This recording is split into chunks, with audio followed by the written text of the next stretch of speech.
Bismillahirrahmanirrahim. Assalamualaikum warahmatullahi wabarakatuh. Waalaikumsalam warahmatullahi wabarakatuh. Yang terhormat Bapak Kepala Sekolah UPT SPF SD Negeri Unggulan Mongin Sidi 1. Yang kami hormati Ibu Ketua Kombel Belajar Bersama Monsa UPT SPF SD Negeri Unggulan Mongin Sidi 1.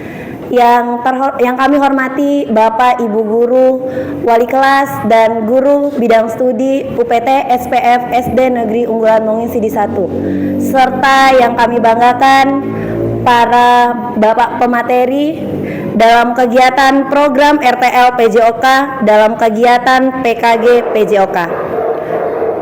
Pertama-tama mari kita panjatkan puja dan puji syukur atas kehadirat Allah Subhanahu wa taala, karena atas limpahan rahmat serta karunia-Nya lah sehingga kita semua bisa berkumpul di ruangan ini guna mengikuti kegiatan program RTL PJOK dalam kegiatan PKG PJOK. Salawat dan salam tak lupa pula kita aturkan kepada junjungan kita Nabiullah Nabi besar Muhammad sallallahu alaihi wasallam yang telah memberikan kita arah dan petunjuk seperti yang kita rasakan pada siang hari ini. Bapak, Ibu, dan narasumber yang kami hormati, untuk mengefisiensikan waktu, langsung saja kita membuka kegiatan kita ini dengan sama-sama melafazkan basmalah. Bismillahirrahmanirrahim. Acara selanjutnya yaitu sambutan Ketua Kombel Belajar Bersama Monsa. Dalam hal ini kami silakan kepada Ibunda Erpin Rahayu SPD MPD, dengan hormat disilakan.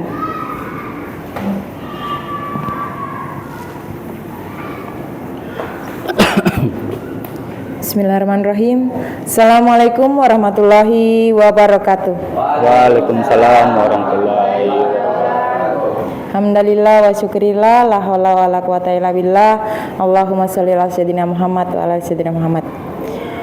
Yang terhormat Bapak Kepala Sekolah PT SPF SD Negeri Mongin Sidi 1, rekan-rekan Bapak Ibu Guru UPT SPF SD Negeri Mongin Sidi 1, yang alhamdulillah kita sama-sama berada di tempat ini dalam suasana sehat walafiat untuk mengikuti kegiatan yang diselenggarakan oleh salah satu rekan kita yang melaksanakan rencana tindak lanjut dari program PKG PJOK, dalam hal ini oleh Bapak Abimanyu Asbur SPD. Baiklah Bapak Ibu Guru, tentunya hal ini merupakan salah satu hal yang mengembirakan bagi kita semua, di mana pada hari ini kita mendapatkan satu pembelajaran materi baru untuk kita semua yang insya Allah bisa memperkaya hasanah pendidikan bagi kelompok belajar kita. Dan mudah-mudahan saya mengharapkan rekan-rekan semua Bapak Ibu Guru bisa menyimak dengan tertib, menyimak dengan lancar, dan insya Allah kegiatan ini bisa menjadikan berkah dan menambah ilmu kita semua. Amin ya rabbal alamin. Baiklah, demikian dari saya, dan mudah-mudahan harapan saya kelompok belajar kita ini bisa lebih maju ke depannya lagi. Belajar bersama Monsa, maju ya. Ya, belajar bersama Monsa, maju. Baiklah, demikian. Wassalamualaikum warahmatullahi wabarakatuh. Waalaikumsalam warahmatullahi wabarakatuh.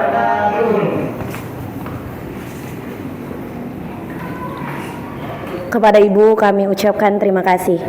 Sambutan selanjutnya, sambutan Bapak Kepala Sekolah UPT SPF SD Negeri Unggulan Mongin Sidi 1, sekaligus membuka secara resmi kegiatan program RTL PJOK.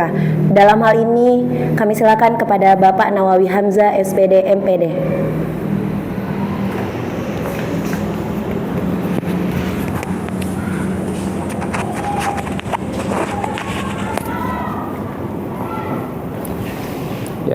Bismillahirrahmanirrahim. Assalamualaikum warahmatullahi wabarakatuh.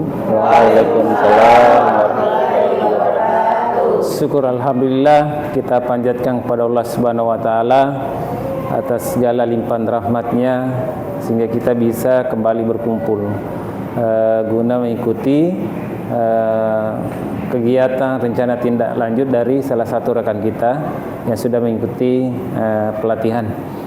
Tak lupa pula kita kirimkan salawat dan salam kepada Nabi junjungan kita, Nabi Muhammad sallallahu alaihi wasallam. Semoga kelak kita mendapat syafaatnya.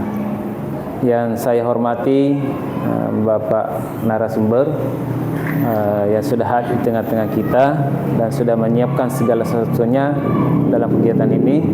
Yang saya hormati Ketua Kelompok Belajar Monginsidi 1 BBM Monsa Ibu Ervin Rahayu dan rekan-rekan guru yang saya banggakan. Kembali lagi kita bersama mengikuti sebuah kegiatan rencana tindak lanjut di mana rekan kita akan mengimbaskan ilmu yang pernah dia dapat ketika mengikuti pelatihan. Dalam hal ini kegiatannya adalah peningkatan kompetensi guru atau PKG. Seperti yang saya baca di layar ini, ada model pembelajaran yang mungkin dia mau sampaikan kepada kita semua bagaimana cara menerapkannya. Kebetulan narasumber adalah guru PJOK.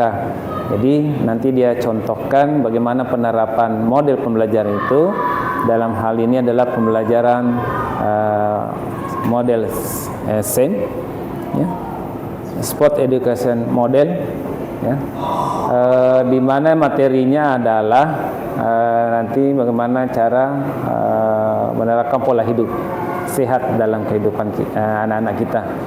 Jadi teman-teman sekalian juga bisa nanti bertanya tentang penerapannya model ini. Ada sintaks mengakali yang sudah diberikan ketika narasumber mengikuti pelatihan, itu mungkin bisa nanti ditanyakan supaya kita lebih jelas lagi dalam penerapannya. Sebenarnya banyak model yang bisa kita terapkan dalam pembelajaran, ya. Masing-masing punya keunggulan, masing-masing punya kelemahan. Nah, ini salah satu yang bisa menjadi pilihan bagi kita dalam pembelajaran di kelas. Terima kasih sekali lagi kepada Bapak narasumber yang sudah menyempatkan waktu dan mau berbagi dengan rekan-rekan yang dari sini. Mudah-mudahan apa yang menjadi tujuan kita berkumpul di tempat ini nanti akan tercapai. Mungkin itu yang saya bisa sampaikan.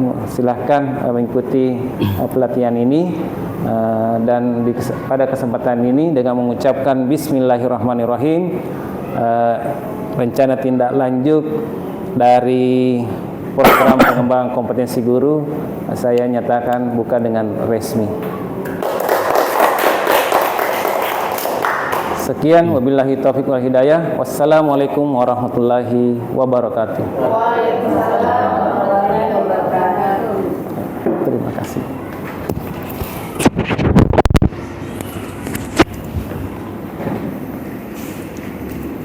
Terima kasih kami ucapkan kepada Bapak Kepala Sekolah. Baiklah Bapak Ibu semuanya, inilah waktu yang akan kita tunggu-tunggu, yaitu pemaparan materi tentang pembelajaran SEM atau Sport Education Model melalui pola hidup sehat dan komponen kebugaran jasmani. Dalam hal ini akan disampaikan langsung oleh narasumber kita, Bapak Abimayu Asbur SPD. Kepada Bapak kami silakan.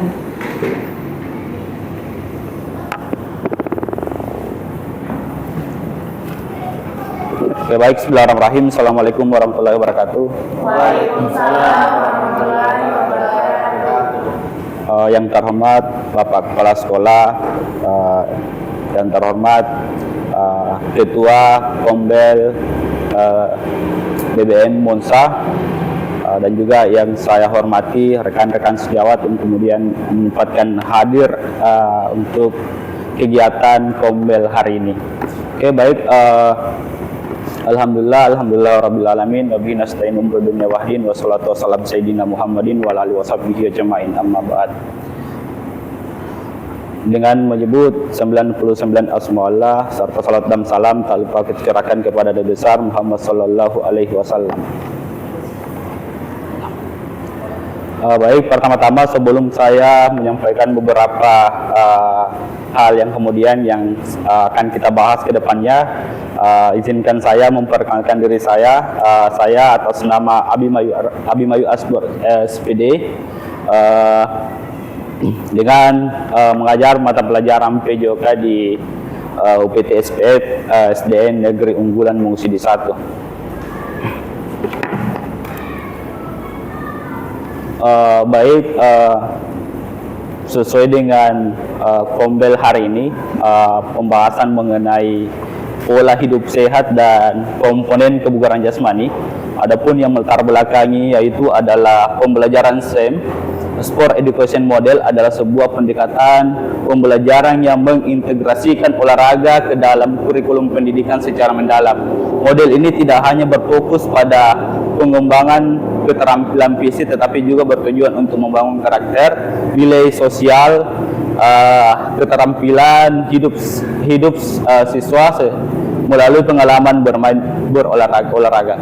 SEM atau Sport Education Model adalah sebuah pendekatan pembelajaran yang mengintegrasikan olahraga ke dalam kurikulum pendidikan secara mendalam. Model ini hanya berfokus pada pengembangan keterampilan fisik, juga bertujuan untuk membangun karakter, nilai-nilai sosial, keterampilan hidup siswa dalam pengalaman bermain olahraga. Jadi adapun kemudian maksud dari latar belakang tersebut, sehingga saya mengambil dengan suatu model pola hidup sehat dan tingkat atau komponen kebugaran jasmani. Jadi ada beberapa hal yang kemudian yang melatar belakangi. Yang pertama itu adalah bagaimana membangun karakter siswa. Yang kedua yaitu adalah bagaimana siswa mampu mengetahui nilai-nilai sosial dan juga keterampilan hidup sehat, dan bagaimana dengan komponen kebugaran jasmaninya. Mungkin seperti itu. Adapun tujuan pembelajaran yang kemudian yang saya dapat ambil, yang pertama adalah meningkatkan pengetahuan terkait dengan pola hidup sehat dan melakukan aktivitas fisik. Yang kedua, mengembangkan pola hidup sehat dan kebugaran jasmani siswa melalui kegiatan proyek yang kreatif. Yang ketiga, menumbuhkan rasa tanggung jawab dan kerjasama dalam kelompok. Yang keempat, menerapkan konsep PJOK dalam kehidupan sehari-hari. Capaian yang pertama adalah penguasaan keterampilan gerak, mampu melakukan berbagai macam aktivitas fisik dengan benar dan aman, mengembangkan keterampilan motorik halus dan kasar yang diperlukan dalam berbagai olahraga, meningkatkan kebugaran jasmani seperti kekuatan, daya tahan, kecepatan, kelincahan, dan koordinasi. Yang kedua, pengetahuan tentang kesehatan dan kebugaran. Yang pertama, memahami tentang aktivitas fisik dan kesehatan. Yang kedua, mengenai berbagai jenis olahraga dan manfaatnya bagi tubuh manusia maupun siswa. Mengetahui prinsip-prinsip latihan yang benar dan aman.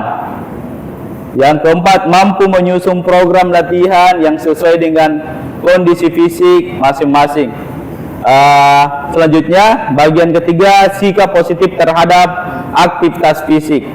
Menyukai dan menikmati aktivitas fisik, memiliki motivasi yang tinggi untuk berolahraga secara teratur, mengembangkan kebiasaan hidup sehat, memiliki sikap sportif dan menghargai sesama. Selanjutnya, di bagian keempat, keterampilan hidup. Bekerja sama dalam tim, mengambil keputusan secara mandiri, memecahkan masalah, mengelola emosi, dan mengambil tanggung jawab. Oke, seperti itu tingkat pencapaian yang hendak mau dicapai. Selanjutnya, langkah-langkah. Yang pertama, perencanaan. Menentukan tujuan pembelajaran spesifik dan teratur. Memiliki jenis olahraga sesuai dengan usia dan minat siswa, menyusun jadwal latihan yang bervariasi dan menarik. Selanjutnya, di pelaksanaan, tapi mohon maaf, di tahap pelaksanaannya ini saya berikan di sini terkait dengan kesimpulan. Sebentar saya akan jelaskan apa-apa yang kemudian yang pertama yang akan kita lakukan dalam tahap pelaksanaan. Yang pertama itu memberikan kesempatan kepada siswa untuk berperan aktif dalam perencanaan dan pelaksanaan kegiatan. Yang kedua, menciptakan suasana belajar yang menyenangkan dan mendukung. Yang ketiga, menggunakan berbagai metode pembelajaran yang bervariasi seperti permainan, simulasi, dan diskusi, memberikan umpan balik yang konstruktif kepada siswa. Jadi tahap pelaksanaan ini sama seperti dalam pembelajaran PJOK, bahwa hal yang pertama yang harus dilakukan adalah pemanasan. Yang kedua yaitu adalah tahap permainan. Jadi tahap permainan yang kemudian yang dilakukan dalam metode SEM ini itu kita menggunakan metode sirkuit namanya. Jadi ada beberapa tahap atau ada beberapa tempat yang kemudian yang setiap siswa berperan aktif di sana. Jadi nanti kita akan bagi menjadi dua kelompok. Jadi kelompok yang pertama adalah kelompok yang berperan di dalam pos-pos yang kemudian yang akan kita lakukan. Karena di dalam komponen kebugaran jasmani itu ada beberapa tes yang harus dilakukan. Yang pertama itu adalah tes komponen fisik, yang kedua itu adalah tes komponen kecepatan, kelincahan, daya ledak, dan juga tes daya tahannya. Jadi setiap pos yang telah kita berikan, siswa atau kelompok yang pertama itu melakukan perencanaan yang telah kita susun dan melakukan apa-apa yang kemudian yang telah kita rencanakan bersama. Kelompok yang B itu melakukan penilaian kepada siswa yang melakukan komponen tes kebugaran jasmani. Jadi itu hal-hal yang kemudian yang direncanakan secara terstruktur dan akan dilaksanakan dari kelompok A maupun B. Jadi seperti itu. Selanjutnya di bagian penilaiannya, menggunakan berbagai bentuk penilaian baik formatif maupun sumatif. Penilaian tidak hanya aspek kognitif tetapi juga afektif dan fisikomotoriknya, melakukan siswa dalam proses penilaian diri, teman, dan sebayanya. Hasil yang diharapkan, pembelajaran yang lebih efektif dan berpusat kepada siswa, peningkatan motivasi dan partisipasi siswa, mengembangkan kompetensi guru dalam merancang dan melaksanakan pembelajaran yang berkualitas, tercapainya tujuan pembelajaran yang lebih komprehensif. Struktur, program, dan rekam jejak dalam KBK. Membentuk tim bagi siswa yang menjadi beberapa tim untuk meningkatkan kerjasama dan tanggung jawab. Memberikan kesempatan kepemimpinan, rotasi peran dalam tim untuk mengembangkan keterampilan kepemimpinan. Memberikan umpan balik yang konstruktif, bantu siswa memahami kekuatan dan kelemahan mereka, menciptakan suasana belajar yang menyenangkan, menciptakan atmosfer yang mendukung dan memotivasi. Jadi ini struktur program yang kemudian yang akan kita jalankan. Jadi di bagian kedua yaitu adalah memberikan kesempatan kepemimpinan, rotasi peran. Jadi sama yang tadi sampaikan bahwa ada rotasi perannya antara kelompok A dan kelompok B. Ada yang pertama melakukan tahap komponen kebugaran jasmani, dan kelompok B itu fungsinya atau perannya yaitu adalah menghitung berapa kira-kira yang didapatkan dalam 1 menit. Misalnya tes daya tahannya berapa yang didapatkan dalam 1 menit.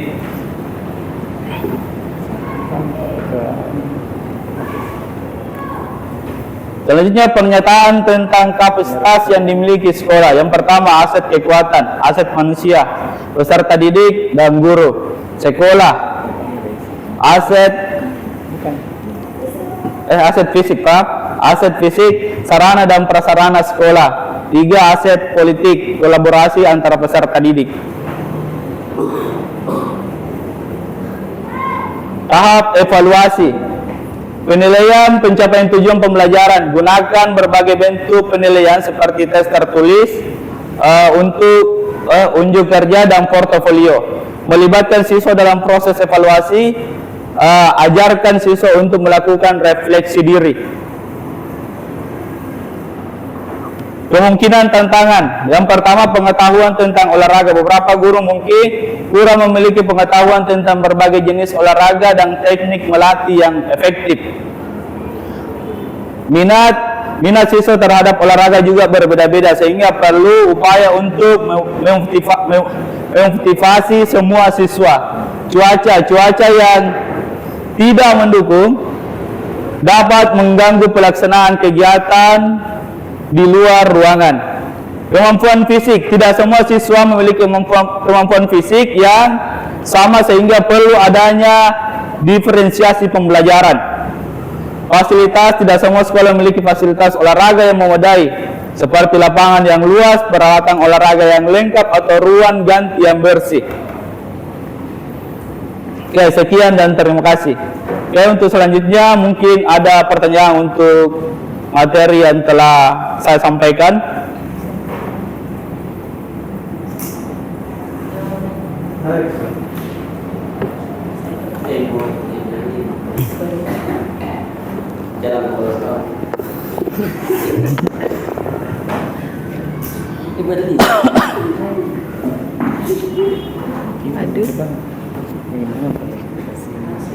Sini, pegang. Oke, terima kasih. Assalamualaikum warahmatullahi wabarakatuh. Waalaikumsalam. Mungkin sedikit yang ingin saya tanggapi, ada tadi di slide sebelumnya, iya, di situ ada kemampuan fisik, bahwa tidak semua siswa memiliki kemampuan fisik yang sama, sehingga perlu adanya diferensiasi pembelajaran. Jadi mungkin kalau di sekolah kita kan ada namanya siswa ABK, ya. Jadi mungkin bagaimana nanti sini teknisnya pelaksanaannya untuk kegiatan seperti ini. Ya, terima kasih. Assalamualaikum warahmatullahi wabarakatuh. Waalaikumsalam. Oke, baik, pertanyaan yang sangat menarik. Oke, jadi kemampuan fisik terkait dengan pembelajaran yang berdiferensiasi, ini adalah sesuatu hal yang kemudian yang sangat menjadi temuan di lapangan pada saat pembelajaran PJOK. Jadi tentunya di dalam pembelajaran PJOK sering dilakukan di lapangan, terkait dengan pertanyaannya terkait dengan anak yang berkebutuhan khusus. Di dalam pembelajaran PJOK seharusnya dan mungkin semuanya, semua siswa harus berperan aktif di dalam pembelajaran tersebut. Jadi keberadaan siswa anak yang berkebutuhan khusus itu bukan menjadi penghambat pembelajaran PJOK, tetapi perlu adanya hal yang kemudian yang harus dilakukan guru maupun temannya sendiri.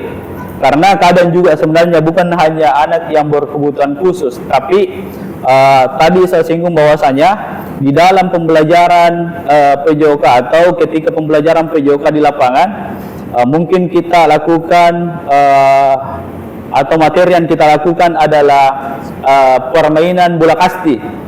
Tidak semua siswa itu menyukai bola kasti. Selalu menyampaikan ke guru PJOK-nya bahwa saya hanya mau belajar permainan sepak bola. Di situ perlu adanya evaluasi terkait dengan guru maupun siswa, bahwa bukan hanya permainan sepak bola yang harus diajarkan oleh siswa, tetapi banyak cabang olahraga yang harus diketahui oleh siswa. Terkait dengan anak berkebutuhan khusus, jadi ada beberapa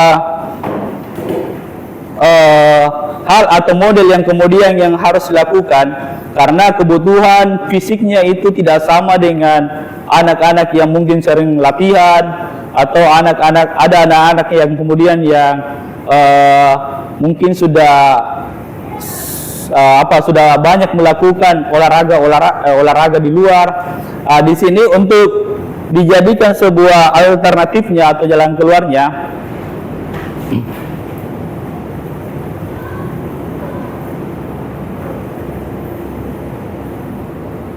Oke, jadi guru harus mampu memberikan pemahaman terkait dengan teman-temannya, bahwasanya ketika ada pembedaan atau tidak sama pola geraknya, itu harus dipahami. Karena ada juga biasanya siswa bertanya, Pak, kenapa gerakannya saya dan gerakannya teman saya itu tidak sama, Pak? Dan juga temuan biasa di lapangan bahwasanya kenapa olahraga ini terus, kenapa gerakan ini terus, dan juga kenapa saya terus, yang kemudian dijadikan sebagai bahan percontohan untuk satu gerakan. Jadi untuk posisinya anak berkebutuhan khusus, menurut saya bahwasanya itu kita harus ketahui bahwa mungkin setiap anak atau siswa itu mempunyai kompetensinya tersendiri. Karena ada juga biasanya anak yang berkebutuhan khusus ketika dilatih sampai beberapa bulan atau tahun, itu mampu juga berkompetensi dengan biasanya dengan manusia normal. Karena ada juga pernah di kampung Bapak dan Ibu guru, anak yang dikategorikan berkebutuhan khusus, tetapi ada faktor gennya, dia salah satu anak atlet, tetapi dia dianggap bahwa anak berkebutuhan khusus, tapi pada saat di lapangan dia bermain bola bahkan mampu mengalahkan dan menandingi teman-teman yang dianggap bahwa dia normal. Seperti itu. Mungkin itu pernyataan dari saya. Mungkin masih ada lagi pertanyaan untuk.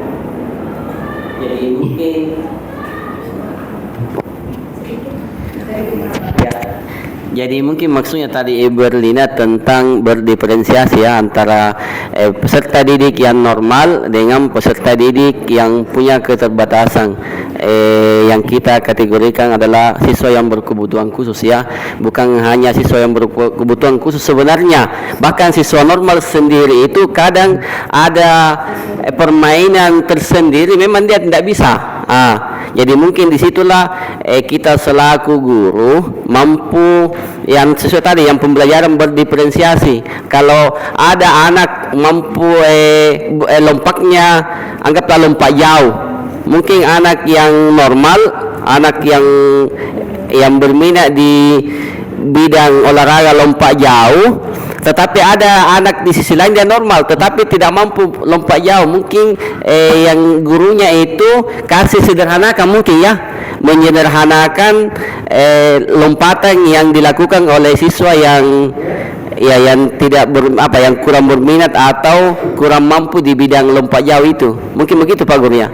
Begitupun mungkin siswa yang berkebutuhan khusus, siswa yang normal lompat jauh mungkin disuruh saja melangkah, mungkin begitu ya. Ya mungkin seperti itu mungkin Bu ya, Bapak ya. Terima kasih. Oke, saya tambahkan lagi sedikit ya. Jadi berdiferensiasi di dalam di dalam SEM ini. Jadi tadi saya sampaikan di muka bahwa yang dijadikan tahap pelaksanaannya ini adalah bentuknya sirkuit.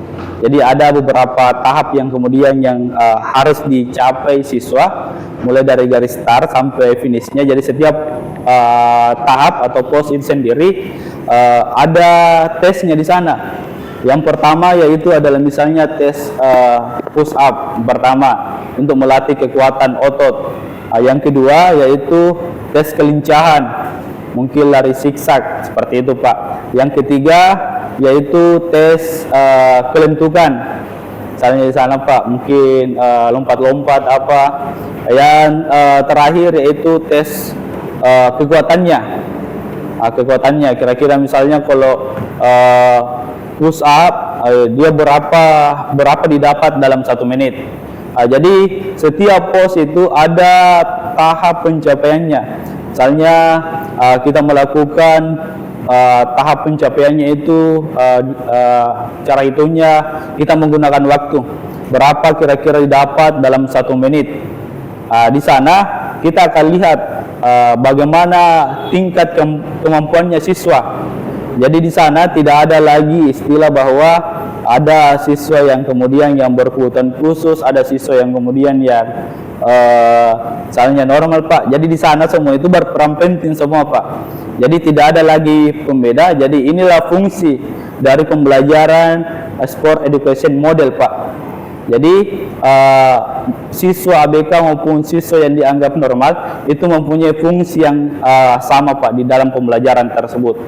Jadi ada yang siswa yang fungsinya menghitung nanti atau tim penilai, dan juga ada siswa nantinya itu akan menjadi tim eksekusi atau tim yang melaksanakan tahap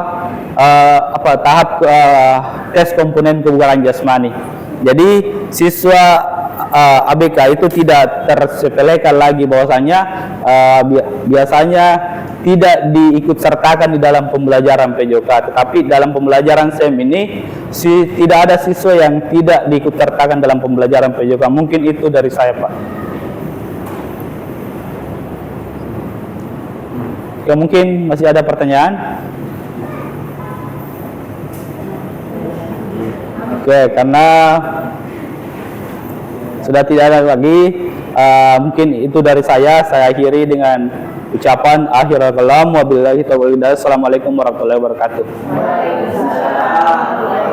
Saya serahkan kepada moderator.